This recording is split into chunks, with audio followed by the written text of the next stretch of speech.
안녕하세요. 사회보장 현장의 디지털 파트너 DVD입니다. 수백 페이지의 지침서, 매번 바뀌는 정책들. 알아야 할 건 많은데 시간은 늘 부족하시죠? 그래서 준비했습니다. 슬기로울 정책 생활. 오늘은 2026년 의료, 요양 통합 돌봄 사업 안내 심층학습 가겠습니다. 운전 중에 혹은 서류 정리 중에 가볍게 들어보세요. 지금 시작합니다. 오늘 저희가 함께 깊이 파고들 자료는 바로 2026년 의료, 요양 통합 돌봄 사업 안내입니다. 네, 그중에서도 현장 실무자분들이 가장 궁금해하실 만한 부분이죠. 맞습니다. 바로 지역 특화 서비스 모델 부분인데요. 제가 이 자료를 딱 처음 봤을 때 뭐랄까 그냥 이런 사업하세요 하고 던져주는 메뉴판이 아니더라고요. 그렇죠. 각 지역의 형편에 맞게 조립할 수 있는 하나의 툴킷 같은 느낌? 네, 혹은 레고 블록 세트. 딱 그 표현이 맞는 것 같아요. 맞아요. 그래서 오늘 저희의 목표는 이 레고 블록들을 어떻게 잘 조합해야 우리 지역에 딱 맞는 멋진 작품을 만들 수 있을지 그 실질적인 설계도를 함께 그려보는 겁니다. 자, 그럼 첫 번째 블록부터 한번 맞춰볼까요? 네, 좋습니다. 지역 특화 서비스라는 개념 자체가 아주 새로운 건 아닌데 이번 지침에서 특별히 강조하는 기본 방향이 있더라고요. 지역 특화 돌봄 서비스 개발, 그리고 부족한 인프라 확충. 이 두 개의 큰 기둥을 세웠어요. 이게 구체적으로 어떤 의미를 가질까요? 네, 맞습니다. 그 두 개의 큰 기둥 아래에 구체적인 개발 방향을 네 가지로 제시하고 있습니다. 첫 번째는 그 지역만이 가진 자원이나 특색을 살려서 고유 브랜드를 만드는 거예요. 아, 고유 브랜드요? 예를 들면 어떤 게 있을까요? 네, 지침에도 나온 진천군의 케어팜이라든지 안선시의 노인케어 안심주택처럼요. 그 지역의 특성을 딱 살리는 모델이죠. 어떻게 보면 가장 이상적인 방향이고요. 어허, 그렇군요. 그리고 두 번째는 좀 더 현실적인 접근인데요. 돌봄 택시나 주택 수리처럼 꼭 필요하지만 사실 공급이 부족했던 그런 기본 서비스의 양 자체를 늘리는 데 집중하는 방향입니다. 잠깐만요. 그럼 지자체 입장에서는 이게 고민이 되겠네요. 우리 지역만의 어떤 아주 멋진 브랜드를 만들 것이냐, 아니면 당장 급하고 부족한 기본부터 채울 것이냐. 바로 그 지점입니다. 이 둘 사이에서 균형을 잡는 게 정말 중요해 보이는데요. 정확합니다. 그리고 세 번째와 네 번째 방향이 바로 그 균형을 잡는 데 도움을 줍니다. 세 번째는 이제 장애인까지 돌봄 대상을 넓히는 것이고, 네 번째는 퇴원 환자 지원이나 재택의료센터처럼 재가 의료를 강화하는 방향이거든요. 재가 의료 강화? 네. 저는 개인적으로 이 네 번째 방향, 즉 재가 의료 서비스 개선이 나머지 모든 특화 서비스의 성공을 좌우하는 일종의 기반 공사라고 봅니다. 아, 기반 공사요? 네. 이게 제대로 받쳐주지 않으면 아무리 멋진 서비스를 만들어도 그게 사상 누각이 될 수 있다는 거죠. 와, 재가 의료가 기반 공사라는 말씀이 확 와닿네요. 알겠습니다. 이렇게 지자체에 상당한 자율성을 주는 만큼 이것만은 꼭 지켜라 하는 일종의 가드레일도 있겠죠? 물론입니다. 마음대로 달리다가 낭떠러지로 떨어지면 안 되니까요. 그렇죠? 사회보장위원회에서 제시한 8가지 기준이 바로 그 가드레일 역할을 합니다. 여기서 현장에서 가장 부딪히기 쉬운 몇 가지만 짚어보자면요. 네. 첫째는 역시 돈 문제입니다. 본인 부담금 수준을 기존 건강보험이나 장기 요양 이용자와의 형평성에 맞추라는 기준이 있어요. 아, 형평성. 네, 우리 지역 주민에게만 너무 싸거나 비싸게 서비스를 제공하면 좀 위화감이 생길 수 있으니까요. 그렇죠. 그건 바로 민원으로 이어질 수 있는 문제고요. 또 다른 핵심적인 가드레일은 뭐가 있을까요? 중복 지원 금지입니다. 기준 5인데요. 아, 중복 지원. 네, 특히 보건소의 방문 건강관리나 노인 맞춤 돌봄 서비스와 겹치지 않도록 사업을 설계해야 합니다. 이게 담당자 입장에서는 좋은 서비스니까 더 해드리고 싶을 수 있지만 한정된 재원을 효율적으로 쓰라는 명확한 신호인 거죠. 그렇군요. 마지막으로 하나만 더 꼽자면 방문 진료 시 교통비 같은 운영비 지원, 기준 3은 의료 취약지에 한정하라는 점입니다. 아, 무조건 다 지원해 주는 게 아니고요. 네, 도심 지역에서까지 교통비를 지원해주면 정말 필요한 농산하촌으로 갈 재원이 줄어들 수 있다는 점을 고려한 조치로 보입니다. 정리를 해보면 자율성을 죽인 주게 형평성, 중복 방지, 그리고 재원 효율성이라는 세 가지 큰 원칙 안에서 움직이라는 거군요. 정확합니다. 자, 그럼 이제 이 원칙들을 가지고 구체적인 사업 모델들을 하나씩 살펴보겠습니다. 아까 제가 의료가 모든 것의 기반 공사라고 말씀하셨는데 이 기반 공사를 튼튼하게 할 두 가지 핵심 사업이 딱 눈에 띄네요. 네, 바로 방문의료 지원 사업과 퇴원 환자 지역사회 연계 사업입니다. 네. 먼저 방문의료는 말 그대로 의사, 간호사, 사회복지사가 한 팀이 돼서 거동이 불편한 분의 집으로 직접 찾아가는 서비스입니다. 여기서 중요한 건 이게 단순히 의사가 왕진 가는 개념을 넘어서요. 팀 단위로 접근해서 개인별 케어 플랜을 수립하고 지속적으로 관리하는 아주 체계적인 5단계 프로세스를 갖췄다는 점입니다. 팀 단위 접근과 케어 플랜. 듣기에는 정말 좋은데 현실적으로 의사, 간호사, 사회복지사가 매번 팀 회의를 하고 계획을 짜는 게 이게 쉬울까요?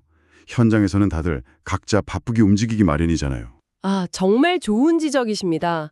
그래서 이 사업의 성패는 사실상 코디네이터 역할에 달려있다고 봅니다. 코디네이터요? 네, 지침에 명시적으로 나와 있지는 않지만 이 팀원들의 스케줄을 조율하고 정보를 취합하고 케어 플랜이 되도록 실행되는지 점검하는 중심축이 없다면 이 팀원은 금방 흩어질 수 있어요. 아, 그렇겠네요. 그래서 시군구 담당자나 사업 수행기관의 장이 이 코디네이터 역할을 누가 어떻게 할 것인지를 명확하게 설계해야만 사업이 제대로 굴러갈 수 있습니다. 그렇군요. 결국 사람이 하는 일이니까 그 중심을 잡아줄 역할 설계가 핵심이겠네요. 자, 그리고 또 다른 기둥인 퇴원 환자 연계 사업.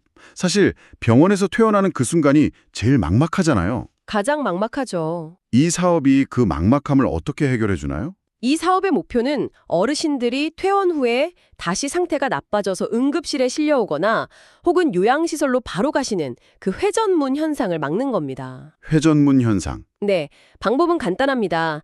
지자체가 지역 내 병원들과 협력병원 협약을 맺고요. 그 병원 안에 사회복지사 같은 분들이 퇴원 예정 환자를 미리 발굴해서 지역사회로 연결해 주는 거죠. 그런데 병원 입장에선 사실 이게 좀 귀찮은 일이 될 수도 있잖아요. 환자 치료하기도 바쁜데 퇴원 후까지 챙겨서 서류 꾸미고 지자체에 연계하는 게 추가 업무니까요. 그렇죠. 그래서 동기부여가 필요합니다. 지침에 보니까 건당 25,000원에서 5만 원의 연계 수당을 준다고 되어 있긴 한데 솔직히 이게 이 금액이 병원을 움직일 만큼 매력적일까요? 전 좀 회의적이거든요. 네, 그 회의감이 바로 현장의 목소리일 겁니다. 저도 5만 원이 아주 강력한 동기부여가 되기는 어렵다고 봅니다. 그렇죠. 그래서 이 제도를 성공시키려면 담당자분들이 이 수당 이상의 가치를 병원에 제시해야 합니다. 수당 이상의 가치요? 네, 단순히 거래가 아니라 관계로 접근해야 한다는 거죠. 아, 파트너십 모델을 제시해야 합니다. 예를 들어서 협력병원으로 지정되시면 우리 시에서 운영하는 각종 건강 관련 사업에 우선적으로 참여할 기회를 드립니다. 라거나 그런 인센티브? 네, 병원 홍보를 지자체 채널을 통해 적극 지원하겠습니다. 와 같은 것들이요. 단순히 돈으로만 해결하려 하면 아마 대부분의 병원은 움직이지 않을 겁니다. 이건 돈의 문제가 아니라 관계의 문제로 접근해야 풀립니다. 와, 거래가 아니라 관계로 접근해야 한다는 말씀. 그게 핵심이네요. 자, 의료라는 큰 산을 넘었으니 이제 일상생활이라는 더 현실적인 문제로 넘어가 보죠. 일상생활 돌봄이라는 이름으로 여러 서비스가 묶여 있던데 이건 어떤 분들을 위한 건가요? 이건 공적 제도의 경계선에 있는 분들을 위한 서비스라고 보시면 됩니다. 경계선이요? 네. 예를 들어 장기 요양 등급을 받기에는 아직 건강하시거나 아니면 등급 신청을 했는데 아직 판정이 안 나온 분들이요. 당장 오늘 점심 식사가 어렵고 몸을 씻기 힘든데 제도적 지원은 며칠, 몇 주를 더 기다려야 하는 그 틈새를 메워주는 거죠. 바로 그 틈새. 현장에서는 그게 가장 절실한 부분이죠. 맞습니다. 그래서 가사 지원, 방문 목욕, 식사 배달 같은 것들이 포함됩니다. 여기서 실무자분들이 예산안을 짜고 사업을 설계할 때 가장 고민되는 게 본인 부담금일 텐데요. 누구한테 얼마나 받아야 할지 기준이 애매하면 혼란이 생기잖아요. 맞습니다. 굉장히 민감한 부분이죠. 그런데 이번 지침이 굉장히 친절하다고 느낀 게 바로 이 대목이었어요. 그 예시 말씀하시는 거죠? 네, 아예 구체적인 예시를 딱 들어줬더라고요. 맞아요. 방문 목욕 서비스는 일의 단가를 77,000원으로 명시하고 소득 수준에 따라 본인 부담금을 어떻게 차등 적용할지 보여주죠. 네, 기초수급자는 면제, 기준중위 소득 160% 이하는 단가의 20%인 15,400원, 그 이사는 100% 전액 부담, 이런 식으로요. 네, 아주 구체적인 가이드라인을 주니까 담당자분들이 예산안에 만들고 또 주민들에게 설명하기가 훨씬 수월해지는 거죠. 이건 정말 실질적인 도움이 되겠네요.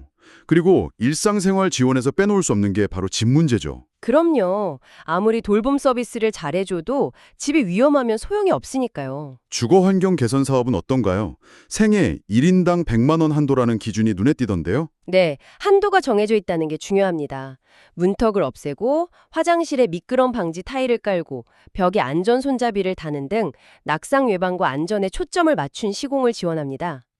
여기서 실무적으로 꼭 유의할 점은 중복 확인입니다. 또 중복이요? 네, 최근 3년 안에 LH의 주택 수선 유지급여 사업이나 장기요양보험의 낙상 예방 환경 개선 사업 같은 그런 유사 지원을 받았는지 반드시 확인해야 합니다. 이걸 놓치면 나중에 환수 조치가 들어올 수도 있거든요. 결국 또 중복 방지 원칙으로 돌아가는군요. 모든 사업이 이렇게 유기적으로 연결되어 있다는 증거네요. 자, 이제 정말 흥미로운 모델로 넘어가 보겠습니다.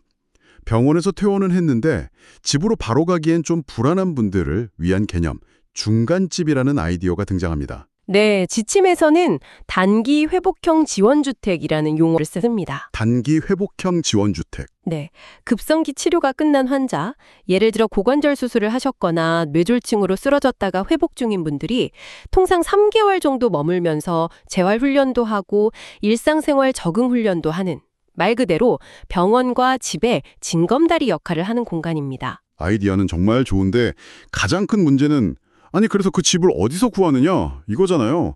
지자체가 건물을 새로 지을 수도 없는 노릇이고요. 바로 그 현실적인 문제를 해결하기 위해 지침에서 여러 가지 방법을 제시합니다.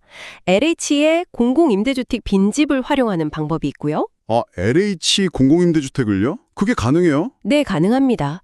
또는 지자체가 소유한 유휴 공간을 개조하거나 심지어 민간주택을 지자체가 장기 임차해서 운영하는 방법도 가능합니다. 꼭 건물 전체를 쓰는 집합형이 아니더라도 아파트 단지 내 몇 세대만 빌려서 분산형으로 운영할 수도 있고요. 지역의 주거자원 상황에 맞춰서 아주 유연하게 적용하라는 거죠. LH 공공임대주택을 활용할 수 있다는 건 정말 획기적인데요. 그럼 운영비는 어떻게 마련하나요? 임차료나 인건비 같은 초기 비용이 만만치 않을 텐데요. 기본적으로는 오늘 우리가 이야기하고 있는 통합돌봄 사업 예산에 지역 특화 서비스 항목으로 집행이 가능합니다. 네. 그리고 이 자료에 아주 중요한 정보가 하나 숨어 있습니다. 뭔가요? 2026년에 KB 사회공헌 사업과 연계해서 이 중간집 모델에 대한 시범 사업비를 일부 지원할 예정이라고 합니다. 와, 정말요? 이건 진짜 꿀팁이네요. 네. 중간집 사업을 정말 해보고 싶은데 예산 때문에 망설이는 지자체에게는 정말 좋은 기회가 될 수 있습니다. 이야. 관련 공모가 뜨면 바로 신청할 수 있도록 미리 좀 준비해둘 필요가 있겠죠. 담당자분들은 KB 사회공헌 사업이라는 키워드를 꼭 기억해 두셔야겠습니다. 자, 오늘 정말 많은 레고 블록들을 살펴봤습니다. 방문의료, 퇴원 연계, 일상 돌봄, 주거 개선, 그리고 중간집까지. 이 모든 걸 종합해보면 정부가 지자체에 보내는 메시지는 무엇이라고 생각하시나요? 제 생각에 그 메시지는 이제 정해진 답은 없습니다. 여러분 지역의 문제를 가장 잘 아는 것은 바로 여러분이니 우리가 드린 이 도구들을 가지고 직접 최적의 해답을 만들어 보세요. 라는 것 같습니다. 과거에는 중앙정부가 표준 모델을 만들어서 내려보내는 방식이었다면 이제는 각 지역이 스스로 문제 해결사이자 시스템 설계자가 되라는 요구죠. 와. 이건 굉장히 중요한 전환점이라고 생각합니다. 듣고 보니 부담감이 확 느껴지는데요. 자율성이라는 단어의 무게가 결코 가볍지 않다는 생각이 듭니다. 그렇죠. 결국 우리 지역의 어르신들을 얼마나 잘 아는지, 우리 지역에 어떤 자원이 숨어 있는지, 그걸 얼마나 창의적으로 엮어낼 수 있는지에 따라 통합돌봄의 성패가 갈리겠군요. 그렇습니다. 이제는 단순히 지침을 잘 이행하는 행정가를 넘어서 지역 자원을 발굴하고 연결하는 기획자이자 혁신가가 되어야 하는 시대가 온 것이죠. 오늘 내용을 들으신 담당자분들께 마지막으로 질문을 하나 드리고 싶습니다. 지금 여러분의 지역에 가장 시급하게 도입하고 싶은 모델은 무엇인가요? 그리고 그 첫 단추를 깨기 위해 당장 내일부터 할 수 있는 일은 무엇일까요? 이 질문에 대한 답을 동료들과 함께 이야기 나눠보는 것만으로도 여러분 지역의 통합돌봄은 이미 한 걸음 나아간 것일 겁니다. 지금까지 오늘 정책의 핵심 포인트들을 짚어봤습니다. 업무에 작은 도움이 되셨나요? 네, 도움이 되셨으면 좋겠습니다. 복잡한 정책을 이해하는 것만큼 중요한 건 그것을 우리 지역만의 특색에 맞춰 현장에서 구현하는 것입니다. 엑셀과 종이뭉치 대신 우리 지역 맞춤형 디지털 시스템이 필요하다면 언제든 디위드를 찾아주세요. 행정은 레거시 시스템이, 현장 돌봄의 완성은 디위드가 함께합니다. 더 자세한 내용과 실무 팁은 디위드 홈페이지에서 확인하실 수 있습니다. 구독과 좋아요로 내일의 복지 행정을 더 가볍게 만드세요. 보다 촘촘한 사회 안전망을 위한 디지털 파트너 디위드였습니다. 감사합니다. 감사합니다.